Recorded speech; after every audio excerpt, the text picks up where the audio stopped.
हमारे इस कार्यक्रम के मंच पर उपस्थित सभी सम्मानीय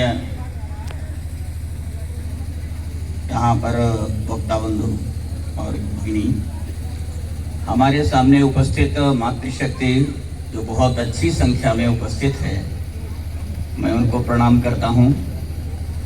और यहाँ पर उपस्थित सभी हमारे हिंदुत्व प्रेमी, राष्ट्र प्रेमी बंधु भगिनी, मेरा निवेदन है कि पीछे जो लोग मंच से इधर पंडाल से बाहर खड़े हैं वो भी अपना स्थान ग्रहण कर लें।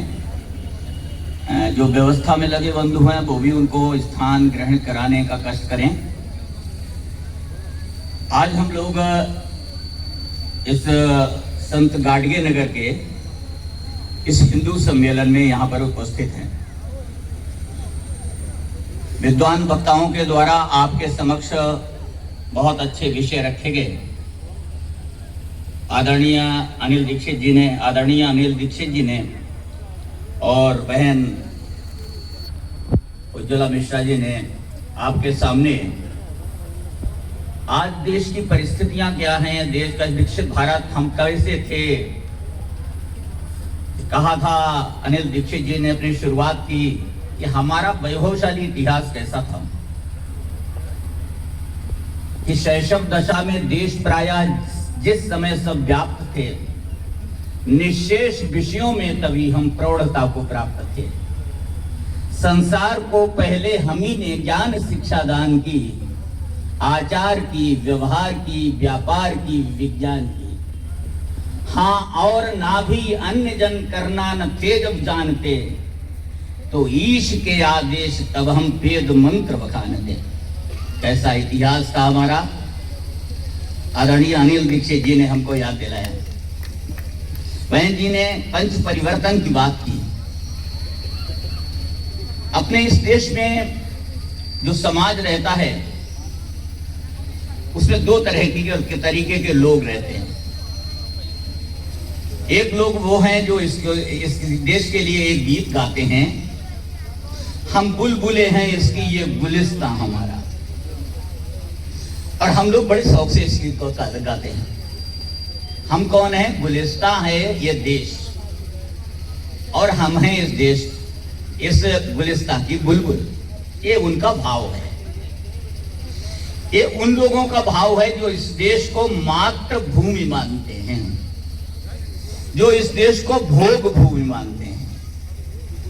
बुलबुल क्या करती है? गुलिस्तां अगर सूख जाता, गुलिस्तां में जब तक फल लगे होते हैं, फूल लगे होते हैं, तो बुलबुल विहार करती है, फलों का आनंद लेती है, फूलों का आनंद लेती है, चहचहाती है, पूरा आनंद लेती है। लेकिन अगर वो गुलिस्तां अगर वीरान हो जाए तो बुलबुल भाग करके दूसरा गुलिस्तां ढूंढ लेती है, क्योंकि उसे तो गुलिस्तां चाहिए। तो एक तरीके का समाज जो समय यहां रहता है वो इस प्रकार का रहता है। दूसरा कौन सा रहता है? दूसरा है वो दूसरा गीत गाता है, वो कहता है तेरा वैभव अमर रहे मां, हम दिन चार रहे न रहे। मैं रहूं ना रहूं, लेकिन मां तू रहना चाहिए। तो वो समाज जो है वो इस देश को मां मानता है, वो गुलिस्तां नहीं मानता, वो इस देश को भोग भूमि नहीं मानता, वो इस देश को मातृभूमि मानता है। और जैसे माता का सम्मान करता है वैसे इस भूमि का सम्मान करता है। ये उसकी मातृभूमि है, उसकी माता है, ये उसकी भारत माता है। हमारे देश में एक गीत और गाया जाता है, यूनान मिस्र रोमा सब मिट गए जहां से, कुछ बात है कि हस्ती मिटती नहीं हमारी। यूनान मिट गया, अगर देखा जाए तो क्या यूनान मिट गया? यूनान एक देश था, एक भूमि थी, लेकिन आज उसका दूसरा नाम है। आजकल वहां युद्ध भी चल रहा है और उस देश का नाम है ईरान, जहां कभी रहते थे पारसी। वो सब कन्वर्ट तलवार के बल से कर दिए गए, और अगर उनको कहीं शरण मिली तो इस भारत भूमि में शरण मिली।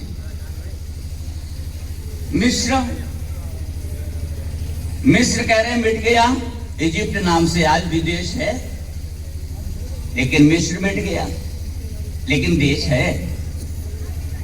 रोम मिट गया, इटली है, उसका दूसरा नाम है। जमीन तो नहीं मिटती, लेकिन फिर कभी यह बात क्यों कहता है कि यूनान, मिस्र, रोमा सब मिट गए, जहां से कुछ बात है कि हस्ती मिटती नहीं हमारी। तो जब यूनान को मिटने की बात करते हैं, मिस्र की मिटने की बात करते हैं, रोम को मिटने की बात करते हैं, तो वहां की संस्कृति की मिटने की बात करते हैं। जब संस्कृति मिट जाती है तो देश मिट जाता है। इसलिए इस देश की संस्कृति जो है वो हिंदू संस्कृति है, हिंदुत्व की संस्कृति है। ये धर्म नहीं है, ये संप्रदाय नहीं है, ये पंथ नहीं है, ये एक जीवन पद्धति है, ये पूजा पाठ नहीं है। इसलिए अगर इस देश में हिंदुत्व मिट गया तो भारत मिट जाएगा।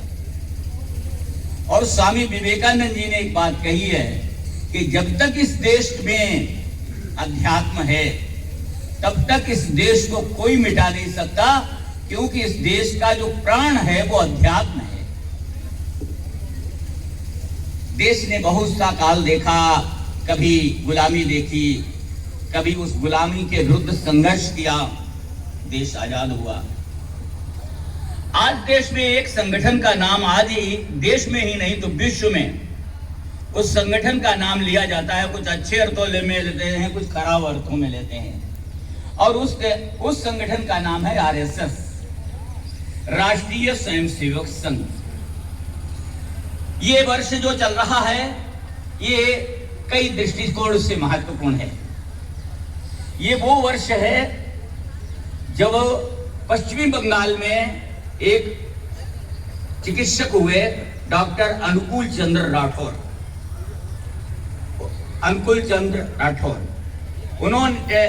उन्होंने जो वहां पर एक सत्संग आंदोलन शुरू किया, इसलिए कि देश में हिंदुत्व के संस्कार बने रहने चाहिए। 1925 में शुरू किया, पूरे देश में उसके बहुत कार्यक्रम हुए, दिशा देने का समाज को काम किया। 100 वर्ष हो रहे हैं उसको भी। तो कभी वनवासी क्षेत्र में भगवान बिरसा मुंडा ने काम किया, इस देश को स्वतंत्र करने के लिए उन्होंने अपनी आहुति दी, वनवासी समाज को संगठित किया। 150 वर्ष आज हो रहे हैं उनको भी, उनके कार्यकाल को।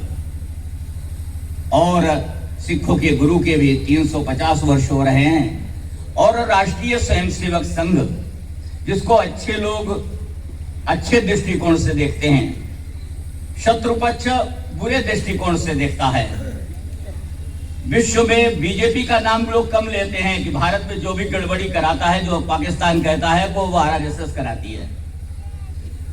तो राष्ट्रीय स्वयंसेवक संघ की स्थापना भी 1925 में हुई थी, विजयदशमी के दिन।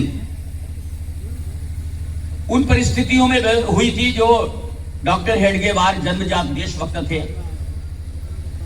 जन्मजात इसलिए कहा जा सकता है कि जब एक 6, 7, 8 वर्ष का बच्चा था, जब उसको मिठाई बांटी जाती है, मिठाई कूड़ेदान में फेंक देता है, इसलिए कि क्वीन विक्टोरिया के 60 वर्ष राज्यारोहण के हो रहे हैं, उसकी खुशी में मिठाई बांटी जा रही है। तो मैं मिठाई, गुलाम होने की मिठाई क्यों खाऊं? तो अगर यूनियन जैक लहरता हुआ देखता है सीतावर्णी के किले पर, तो वो बालक केशव उसको उतारने का उपक्रम करता है। अगर अंग्रेज इंस्पेक्टर भारत उसके स्कूल में आता है, तो वो उसका वंदे मातरम लगा करके स्वागत करता है, विरोध करता है। ऐसा एक जन्मजात देशभक्त जब डॉक्टरी की शिक्षा प्राप्त करने के लिए बंगाल जाता है और वहां से आज का एमबीबीएस डॉक्टर होकर के वो जो वापस आता है, तो उसके जाने का जो वहां कारण था वो ये था कि बंगाल उस समय क्रांतिकारियों का गढ़ था और इस क्रांतिकारी गढ़ से अनुशीलन समिति का सदस्य बनकर कोकेन नाम का गुप्त नाम ग्रहण करके उधर डॉक्टरी की शिक्षा प्राप्त करके क्रांतिकारी गतिविधियों का संचालन करने के लिए रास बिहारी बोस और त्रैलोक्यनाथ चक्रवर्ती के सानिध्य में रहकर के क्रांतिकारी गतिविधियों में हिस्सा लेने के बाद जब वो महाराष्ट्र आता है तो लोकमान्य तिलक के नेतृत्व में उस कांग्रेस में विदर्भ प्रांत का अध्यक्ष बनकर के सेवा दल का बहुत बड़ा कार्यक्रम वहां कराता है। लेकिन उसके मन में यह बात आती है कि यह देश आखिरकार इतना बड़े वैभव संपन्न था, इतना पराक्रमी लोगों से भरा हुआ था, इतने वीरों का देश था, गुलाम कैसे हो गया। उसके मन में यही बात उमड़ती है कि ये देश गुलाम की, अगर ये स्वतंत्र भी हो जाता है तो क्या गारंटी है कि ये दोबारा गुलाम नहीं हो जाएगा। इसलिए समझ में आता है कि ये देश वीरों का तो देश विदेशित था, लेकिन इसमें भेदभाव, छुआछूत, अस्पृश्यता, भाषावाद, क्षेत्रवाद, ये वर्गवाद, स्वार्थ के लिए हम बिकने वाले लोग, ऐसे जो हमारे में अवगुण हैं, इन अवगुणों के कारण ये देश गुलाम हो गया। इसलिए जब तक इस देश में भाषावाद, प्रांतवाद, जातिवाद, जाति भेद ये सब रहेगा, तब तक इस देश की स्वतंत्रता की गारंटी नहीं दी जा सकती। और इसलिए 1925 में सोच विचार करके राष्ट्रीय स्वयंसेवक संघ की स्थापना डॉक्टर हेडगेवार ने की। उस समय वो 36 वर्ष की आयु का डॉक्टर, घर में विपन्नता थी, घर वालों की इच्छा थी कि ये डॉक्टर डॉक्टरी करे जिससे कि घर की विपन्नता दूर हो जाए। लेकिन वो जन्मजात देशभक्त इस भारत माता के लिए अपना जीवन अर्पित करने के लिए ही बना था और उसने शादी ना कर, डॉक्टरी ना कर 1925 में राष्ट्रीय स्वयंसेवक संघ की स्थापना की। प्रारंभ में जैसा कि काल रहा होगा तो लोग हर कार्य के लिए मजाक बनाते हैं। डॉक्टर साहब की भी मजाक बनाई, क्योंकि उस समय 36 वर्ष का एक डॉक्टर 10-11 वर्ष की आयु के 12-14 बच्चों के साथ खेलता था, कबड्डी खेलता था, खेल खेलता था। तो लोग डॉक्टर से पूछते थे, और स्वाभाविक रूप से जब अगर ऐसा कोई इंजीनियर और डॉक्टर बच्चों के साथ खेलता हुआ मिल जाए तो लोग कहेंगे कुछ न कुछ तो यहाँ गड़बड़ है, इसका दिमाग कुछ न कुछ तो गड़बड़ हो गया पढ़ते पढ़ते। तो लोगों ने डॉक्टर से पूछा कि डॉक्टर तुम करना क्या चाहते हो? तो उन्होंने कहा मैं हिंदुओं को संगठित करना चाहता हूं। तो बोले वो भी इनके बल पर जिनको अपनी नाक पूछनी नहीं आती? बोला हाँ। तो दूसरे ने, किसी ने पूछा डॉक्टर क्या कभी तुमने मेढक तोले हैं? मेढक? तो उन्होंने कहा मेढक तोलने से वो मेरे इस काम से क्या संबंध? बोले जैसे एक तराजू में 5 मेढक रखोगे तो 10 कूद जाएंगे, वैसे ही ये हिंदू अगर तुम संगठित करोगे तो उससे ज्यादा बिखर जाएंगे। और ये 4 एक दिशा में एक उद्देश्य को लेकर के तभी चलते हैं जब इनके कंधे पर 5वां होता है और राम नाम सत्य कहते हुए चल रहे होते, तभी चलते हैं। ये काम असंभव है, ये हो नहीं सकता। डॉक्टर हेडगेवार ने कहा मैं असंभव कार्य करने के लिए ही चला हूं और देखें होता है कि नहीं। तो आपको ध्यान होगा कि आज इस देश में जितने जिले हैं उन सब जिलों में संघ का काम है। आज इस देश में जितने भी खंड हैं उनमें लगभग 98% खंडों में संघ का काम है।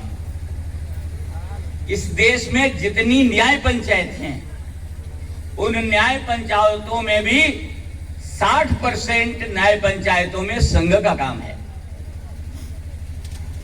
और आज जहां जहां हिंदू विश्व में रहता है उस देश में संघ का काम है। संघ के कार्य की परिणति 1940 तक डॉक्टर हेडगेवार ने संघ का काम किया और 40 तक संघ का काम हर एक जिले में पहुंच चुका था, हर एक राज्य में पहुंच चुका था। और उन्होंने जब वहां की एक वर्ष की, एक महीने की संघ शिक्षा वर्ग की ट्रेनिंग के लिए जब लोगों को देखा तो देखा कि हर प्रदेश से लोग आए हैं क्या, तो उन्होंने कहा मैं आज लघु भारत के दर्शन कर रहा हूं। और वो 51 वर्ष का डॉक्टर अपने शरीर को खून को पानी बनाकर 51 वर्ष की आयु में ही स्वर्ग से ला गया। और वो उस समय का काम दे गया जिसको आज हम लोग गुरु जी कहते हैं, माधवराव सदाशिवराव गोलवलकर जी को। ये गुरु जी नाम संघ ने नहीं दिया उनको, ये विद्यार्थियों ने दिया। आज भी किसी अच्छी जीके की पुस्तक में अथवा गूगल पर डाल के देखेंगे श्री गुरु जी कौन, तो आएगा माधवराव सदाशिवराव गोलवलकर, जो स्वामी विवेकानंद जी के शिष्य अखंडानंद जी के, वो स्वामी विवेकानंद जी के गुरु भाई अखंडानंद जी के शिष्य थे, सन्यासी थे। लेकिन डॉक्टर से हेडगेवार से प्रभावित होकर उन्होंने अपना पूरा जीवन डॉक्टर हेडगेवार जी को और संघ के चरणों में अपना अर्पित कर दिया। उस महान सन्यासी ने अपने जीवन काल में 40 से लेकर के 73 तक, यानी लगभग 35 वर्ष तक इस पूरे भारतवर्ष की परिक्रमा की, हर वर्ष पूरे भारत की हर एक जिले में जाकर के। और उसका परिणाम यह हुआ कि आज राष्ट्रीय स्वयंसेवक संघ वो संगठन है जिसने, जब डॉक्टर हेडगेवार से पूछा गया होगा कि डॉक्टर हेडगेवार तुम करोगे क्या, ये संगठन बना करके तुम क्या करना चाहते हो, तो उन्होंने कहा था कि संघ क्या करेगा, तो उन्होंने कहा संघ तो शाखा लगाएगा और केवल एक काम करेगा, वो करेगा हिंदुओं का संगठन। तो उन्होंने कहा संघ का उद्देश्य क्या है, तो कहा संघ का उद्देश्य है इस राष्ट्र को परम वैभवशाली बनाना, आर्थिक दृष्टि से, सांस्कृतिक दृष्टि से, वैश्विक दृष्टि से, सब दृष्टि से, चारित्रिक दृष्टि से इसको परम वैभवशाली बनाना, यह संघ का उद्देश्य है। तो बोले संघ का केवल शाखा लगाएगा, तो ये काम कौन करेगा, तो उन्होंने कहा ये काम संघ का स्वयंसेवक करेगा। संघ केवल कुछ नहीं करेगा, केवल शाखा लगाएगा, हिंदुओं का संगठन करेगा, लेकिन स्वयंसेवक दुनिया के सभी काम करेगा और कोई भी काम ऐसा नहीं होगा जो छोड़ेगा नहीं। और आज हम देखते हैं कि संघ के स्वयंसेवकों ने समाज जीवन में इतने संगठन शुरू किए जो उस क्षेत्र में नंबर 1 का काम कर रहे हैं। तो चाहे वो विश्व हिंदू परिषद हो, धार्मिक क्षेत्र में नंबर 1 संगठन है, इंटक हो, वो बीएमएस हो, आज विश्व में सबसे बड़ा मजदूरों का संगठन है, अखिल भारतीय विद्यार्थी परिषद हो, विद्यार्थियों के क्षेत्र में सबसे बड़ा विश्व का संगठन है, चाहे वो बीजेपी हो, और वो भी आज राजनीतिक क्षेत्र में विश्व की सबसे बड़ी पार्टी है। जिसके क्षेत्र में संघ के स्वयंसेवकों ने काम करने की ठानी उसमें, और चाहे वो विद्या भारती हो, सरस्वती शिशु मंदिर और सरस्वती विद्या मंदिर, आज वो भी अपने इतने बड़े विद्यालयों के जाल के साथ इस भारत का सबसे बड़ा स्वयंसेवी, भारतीय नहीं विश्व का सबसे बड़ा स्वयंसेवी संगठन है, जो समाज के बल पर इतना बड़ा विद्यालयों का जाल जिसने पूरे भारत में फैला रखा है, वो काम करता है कि वनवासी क्षेत्रों से बच्चों को लाकर यहां पर उनके हॉस्टल बनाकर निःशुल्क शिक्षा देकर, जिनको ईसाई मिशनरीज ईसाई बना लेते थे शिक्षा देकर, उनको यहां लाकर इंटर तक की शिक्षा देने के बाद नौकरी इत्यादि की व्यवस्था देकर उनको उनके राज्य में जाकर के फिर से छोड़ देती है और वहां पर वो हिंदुत्व का काम करते हैं। ये ऐसे विद्यालय चलाने का काम विद्या भारती भी करती है और ऐसे हॉस्टल चलाने का काम राष्ट्रीय स्वयंसेवक संघ करता है, जो केरल से लेकर के और कश्मीर तक और वनवासी क्षेत्रों के जहां पर रहने वाले बच्चे हैं उनको यहाँ पर शिक्षा दीक्षा देने के अभावग्रस्त बस्तियों से लाकर उनको अच्छी शिक्षा देने के पश्चात उनको समाज जीवन में प्रतिस्थापित करते हैं और उनका उदाहरण कभी किरण रिजिजू के रूप में देखते हैं और कभी ऐसे वहां पर शर्मा की ओर से। ये काम करने का ऊपर से तो लगता होगा कि सब राजनीतिक चल रहा है, लेकिन अंदर से चलने का काम, अंदर से जो उसको ऊर्जा देने का काम करता है वो राष्ट्रीय स्वयंसेवक संघ करता है। और तभी तो असम में हो, मणिपुर में हो, इन राज्यों में जहां पर ईसाइयों ने अपना प्रभुत्व स्थापित कर रखा था उसको भारत से जोड़ने का काम जो राष्ट्रीय स्वयंसेवक संघ के कार्यकर्ताओं ने किया, प्रचारकों ने अपने जीवन देकर के किया, यहाँ से जाकर के चिकित्सालय चला करके किया, ऐसा सूर्य समाज को जोड़ने का काम राष्ट्रीय स्वयंसेवक संघ कर रहा है। आज ऐसा कोई भी क्षेत्र नहीं बचा जिसपे राष्ट्रीय स्वयंसेवक संघ ने काम ना किया हो। आज देश की परिस्थितियां जैसी हैं, उन परिस्थितियों का अगर अवलोकन हमने नहीं किया तो हम राष्ट्रीय स्वयंसेवक संघ की क्या वैल्यू है इसको शायद हम नहीं परख पाएंगे। हम क्योंकि हम धर्मनिरपेक्ष हैं, हमारे खून में वो धर्मनिरपेक्षता है, हम सर्वधर्म संभाव में विश्वास करते हैं। लेकिन हमको ये भी देखना पड़ेगा कि जिस सर्वधर्म में संभाव में हम विश्वास करते हैं क्या दूसरा पक्ष भी करता है कि नहीं। और अगर वो करता होता तो जहां आर्य समाज की स्थापना हुई थी, जहां गुरु नानक पैदा हुए थे, जहां नानक साहब का जन्म हुआ था, जहां पर हिंगलाज देवी थी, वहां पर जो 28% रह गए थे हिंदू, वो आज वहां पर रह करके 3% रह गए हैं। कहां चले गए वो? जमीन ने खा लिया क्या? अगर वो धर्मनिरपेक्ष होते, वो सर्वधर्म संभाव में विश्वास रखते होते तो वो 28% से 3% हो जाते और हमारे यहाँ 9-10% से आज 30% हो जाते। तो धर्मनिरपेक्षता हमारे खून में, और ये भारत भी धर्मनिरपेक्ष तभी तक है जब तक हिंदू बहुमत में। हिंदुत्व ही धर्मनिरपेक्षता की गारंटी है।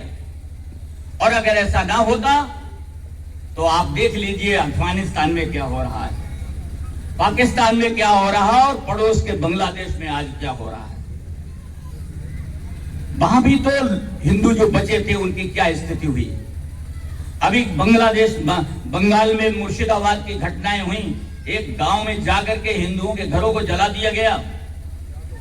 इस देश की धर्मनिरपेक्ष पार्टियों में से एक ने भी नहीं बोला, धर्मनिरपेक्ष नेताओं में से एक ने भी नहीं बोला। राष्ट्रीय स्वयंसेवक संघ उन क्षेत्रों में भी जाकर के काम करता है। तो राष्ट्रीय स्वयंसेवक संघ की उपयोगिता को समझने के लिए हमको एक बात माननी पड़ेगी कि हिंदुत्व एक जीवन पद्धति है और इस जीवन पद्धति को हमारे परिवार में भी रहना चाहिए और हमें हिंदू के नाते अपनी आइडेंटिटी को ठीक से पहचानना चाहिए। हमको अपनी जाति की आइडेंटिटी को कम करके हिंदुत्व की आइडेंटिटी को ध्यान देना पड़ेगा। आज समाज में हमको तोड़ने का काम चल रहा है, चाहे वो जातिवाद के आधार पर हो, चाहे वर्गवाद के आधार पर हो, चाहे प्रांतवाद के आधार पर हो, और हम भी बह जाते हैं। अभी मैंने एक बड़ी आश्चर्यजनक घटना मेरे मन को तुरंत कौध गई। हमारे यहाँ भी संघ के कार्यकर्ता हैं, वो कभी भी जातीय सम्मेलनों में नहीं जाते। अभी एक भाजपा की ओर से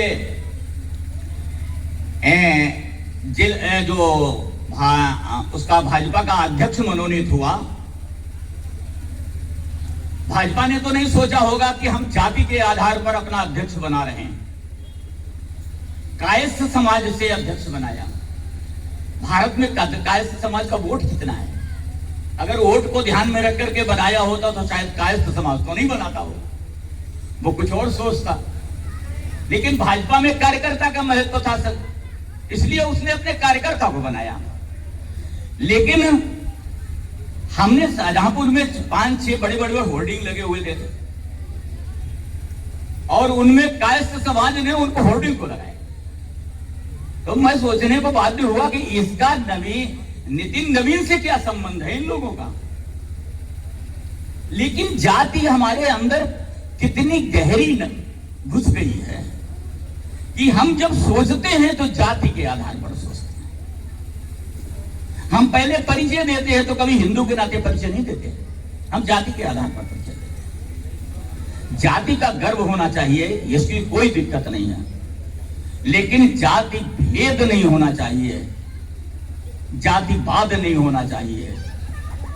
जैसे शरीर के अंग जो हैं वो इस संपूर्ण शरीर के अंग हैं, चाहे कहीं पर भी कष्ट हो, तलबे में अगर कांटा लगता है तो हाथ तुरंत पहुंचता है, जीभ मुंह से हाय की आवाज निकलती है, और अगर कांटा हाथ से नहीं निकलता तो तुरंत दांतों से निकाला जाता है।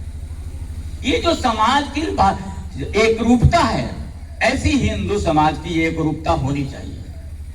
हमारे अलग बात है कि हम लोग किस जातियों के हैं क्या है, लेकिन भेद नहीं, बाद नहीं, सभी एक हैं, एक भारत माता की संतान है। ये राष्ट्रीय स्वयंसेवक संघ का कहना है। गांधी जी भी जब वर्धा के शीर्ष सम्मेलन में गए तो गांधी जी को एक उस समय उनको जुनून चढ़ा था कि ये जातिवाद मिटाएंगे, छुआछूत मिटाएंगे। तो संघ के जब शिविर में गए उसमें भोजन चल रहा था, तो डॉक्टर हेडगेवार जी से उन्होंने पूछा कि इनमें क्या जिसको हम लोग कहते हैं हरिजन वो भी हैं? तो उन्होंने कहा हो सकते हैं, होंगे। बोले आपको पता नहीं, बुलाते नहीं आप उनको? तो उन्होंने कहा नहीं, मैं हरिजन को तो नहीं बुलाता, मैं तो हिंदुओं को बुलाता हूं। तो उन्होंने कहा कि मैं उन्हीं के साथ भोजन करना चाहता हूं, तो जहां पर उनकी पंक्ति बनी हो आप मुझ में बैठाइए। तो डॉक्टर हेडगेवार जी ने कहा मुझे तो नहीं पता इनमें कौन सी पंक्ति, हरिजन की तो कोई पंक्ति बनती नहीं हमारे यहाँ, हमारे यहाँ तो सब एक साथ बैठते हैं, हमको पता भी नहीं रहता। तो बोले मैं जानना चाहता हूं। तो डॉक्टर हेडगेवार ने कहा कि भाई इन कार्यकर्ताओं में से जो हरिजन हो वो खड़े हो जाओ। कोई नहीं खड़ा हुआ। गांधी जी ने हेडगेवार जी से कहा कि देखो मैं कहता था कि तुम बुलाते नहीं। तो उन्होंने कहा नहीं ऐसा नहीं है। तो उन्होंने कहा गांधी जी की परिभाषा के अंतर्गत जो जातियां हरिजन के अंतर्गत आती हैं उनमें से जो स्वयंसेवक यहां पर आए हुए हों तो वो कृपया खड़े हो जाए। तो देखा कि यत्र तत्र सर्वत्र, यहां तक कि भोजन वितरण करने वालों में से भी लोग खड़े हुए। गांधी जी ने कहा कि जिस काम के लिए मैं इतना ढिंढोरा पीट रहा हूं, राष्ट्रीय स्वयंसेवक संघ ने करके दिखा दिया। आपने ये काम भाजपा पोस्ट में, कांग्रेस में रहते हुए क्यों नहीं किया? डॉक्टर हेडगेवार से कहा तो उन्होंने कहा वहां करने की गुंजाइश ही नहीं थी, क्योंकि वहां पर तो अरब का खलीफा अगर हटाया जाता है तो खलीफा की ज्यादा चिंता थी, भारत माता की कम चिंता थी। खिलाफत आंदोलन का नेतृत्व तो गांधी जी करते थे, जो कि देश की समस्या नहीं थी। उस दिन हमने मोहर लगाई थी कि मुसलमानों की नागरिकता वैश्विक नागरिकता है, भारतीय नागरिकता नहीं है, वो देश की परिधि में नहीं आती। उसको कष्ट कब होता है? जब गाजा पर बम गिरता है। लेकिन अगर 5000 ईरान में मार दिए जाते हैं तो उनको कोई कष्ट नहीं होता, क्योंकि वहां भी तो मारे मुसलमान गए। इसलिए जो वैश्विक नागरिकता है इसको राष्ट्रीय स्वयंसेवक संघ ने पहचाना है। किसी का तुष्टीकरण नहीं, हिंदुओं को एक होकर के रखेंगे। इसके लिए संघ ने पंच परिवर्तन शुरू किए हैं। उन पंच परिवर्तनों का बहन जी ने अभी बहुत अच्छे तरीके से वर्णन किया है। हमको अपने से इस काम को शुरू करना है। अभी तक राष्ट्रीय स्वयंसेवक संघ ने अपने संगठन का जाल फैलाने के लिए भारत को प्रत्येक वर्ग को अपने अंदर लाने के लिए काम किया, और सब वर्ग के लोग, सब भाषा के लोग, सब प्रांत के लोग, सब जातियों के लोग हमारे कार्यकर्ता हैं। लेकिन संघ चाहता है कि अब इस समाज में एक आमूल चूल परिवर्तन होना चाहिए। सबका एक मरघट होना चाहिए, गांव का एक मरघट होना चाहिए, गांव का एक कुआं होना चाहिए और गांव का एक देव स्थान होना चाहिए जिसमें सब बेरोक टोक प्रवेश करें। ये संघ का एक लक्ष्य है। संघ का लक्ष्य है समरसता। हम जाति क्यों ही होगी, लेकिन जाति भेद नहीं होगा। एक साथ बैठ करके भोजन करेंगे, एक साथ कार्यक्रमों में आएंगे, एक दूसरे के घर जाएंगे, एक दूसरे को घर बुलाएंगे। ये संघ का एक पंच परिवर्तन का कार्य है। इसमें हम अपने घर से शुरू कर सकते हैं कि हमारे घर में जो काम करने वाले लोग हैं, चाहे वो सफाई का काम करते हो, चाहे किसी प्रकार का काम करते होंगे, जब हमारे यहाँ कोई कार्यक्रम होगा हम उन्हें आमंत्रित करेंगे, घर में बुलाएंगे, हम उनके कार्यक्रमों में जाएंगे। ये बहुत गलत है। अगर इससे ज्यादा राष्ट्रीय स्वयंसेवक संघ के तृतीय संचालक ने कहा कि अगर छुआछूत पाप नहीं है तो दुनिया में कोई चीज पाप नहीं है। हमारा कुत्ता हमारे घर की थाली में खा सकता है, हमारा कुत्ता हमारे बेड पर बैठ करके सो सकता है, लेकिन भगवान का अंश जिसमें हमारा भाई है वो ना हमारे चेयर कुर्सी पर बैठ सकता है, ना हमारी थाली में खा सकता है। इससे बड़ा ज्यादती वाला काम क्या हो सकता है। शंकराचार्य जी जब गंगा जी स्नान करके आ रहे थे तो एक व्यक्ति ने उनको छू लिया। शंकराचार्य जी ने उस समय तुरंत जाकर के गंगा जी में फिर स्नान की, फिर आया तो फिर छू लिया। तब उसने कहा कि बस ऊपर ऊपर से सन्यासी हुए हो, अभी अंदर का मैल वैसा ही है। शंकराचार्य जी ने उनको प्रणाम किया और वो जिस चंडाल के रूप में था वो भगवान शंकर थे। उन्होंने उनको शिक्षा दी कि भाई ये सब भाई तुम्हारे हैं, इसलिए ये काम हमारे घर से शुरू होना चाहिए। दूसरा परिवर्तन है कुटुंब प्रबोधन। आज हमारे घर से जब इंदिरा जी ने नारा दिया होगा 1-2 बस, तो हमने उसको सोचा 1 बच्चा या 2 बस, लेकिन दूसरे समाज ने सोचा कम से कम 1-2 बस, कम से कम 1-2 बस होने चाहिए। उसके कारण क्या हो रहा है कि जहां 40% आबादी उनकी हो गई है, आप 60% हैं, आप घर बेच करके भाग रहे हैं। अगर ये आबादी कम की तो कहां जाओगे? हिंद महासागर में डूबने के लिए। कोई देश तुम्हारे लिए बचा नहीं है। इसलिए अगर इस देश को सुरक्षित करना है तो घर में ताऊ भी होना चाहिए, चाचा भी होना चाहिए, मौसी भी होना चाहिए, बुआ भी होनी चाहिए। कम से कम 4 बच्चे तो होने ही चाहिए, तब इस देश की जनसंख्या का कदम ठीक रख पाओगे। ये अपने घर से शुरू करना पड़ेगा। इसलिए संघ ने एक नारा दिया कुटुंब प्रबोधन। हमारे घर के लोग आज मोबाइल देख करके एक दूसरे से बात भी नहीं करते। घर का एक दिन ऐसा जरूर होना चाहिए जब एक टाइम, एक समय बैठ करके सप्ताह में हम लोग सब एक साथ भोजन करें। भोजन करने के साथ साथ हम देश और समाज की चिंता करेंगे, वार्ता करेंगे। पिक्चर की बात नहीं करेंगे, क्रिकेट की बात नहीं करेंगे, केवल अपने पूर्वजों की बात करेंगे। हमारे बाबा कौन थे, हमारे परदादा कौन थे, हम कहाँ के रहने वाले थे, हमारे रीति रिवाज क्या थे। ये हम बच्चों के साथ जब चर्चा करेंगे तो बच्चे अपनी परंपरा, अपने पूर्वजों को गर्व रखना सीखेंगे। हम कभी कभी महाभारत और रामायण की कहानियां सुनाएंगे। ऐसा एक कुटुंब प्रबोधन का काम अपने घर में होना चाहिए। घर के सभी सदस्य बैठ करके एक बार पूजा करें, एक साथ सामूहिक रूप से आरती करें और आरती करने के बाद भोजन करें। ऐसा एक अगर हमने शुरू किया तो आज जो घर में मनुष्य का वातावरण बन गया है, भाई पिता से, भाई से बात नहीं करता, पिता से बात नहीं, पिता चाचा से बात नहीं करता, बहू सास से बात नहीं करती। अगर ऐसा काम हमने शुरू किया तो हर एक समरस वातावरण बनेगा। संघ चाहता है कि समाज में एक ऐसा वातावरण तैयार हो। तीसरी चीज है पर्यावरण। पर्यावरण में 3 काम हम लोग कर सकते हैं। एक है पानी का, जल ही जीवन है, तो पानी की हानि अपने द्वारा नहीं होनी चाहिए। पानी का निरर्थक दुरुपयोग हमारे द्वारा नहीं होना चाहिए। पानी बचाना पड़ेगा, क्योंकि अगर पानी खत्म हो गया तो जीवन खत्म हो। इसलिए ये ऐसी चीज है जिसको आप बना नहीं सकते। इसलिए वो भगवान का दिया हुआ प्रसाद है, उसको प्रसाद रूप में ग्रहण करिए, दुरुपयोग नहीं। दूसरी चीज है कि हमको परिप्रेक्ष्य लगाना चाहिए, अपने घरों में जहां लग सकते हैं, जहां लगते हैं वहां हमको करना चाहिए। पर्यावरण में प्लास्टिक का कम से कम उपयोग, सिंगल यूज प्लास्टिक का ही उपयोग होना चाहिए, हमें घर से करना चाहिए।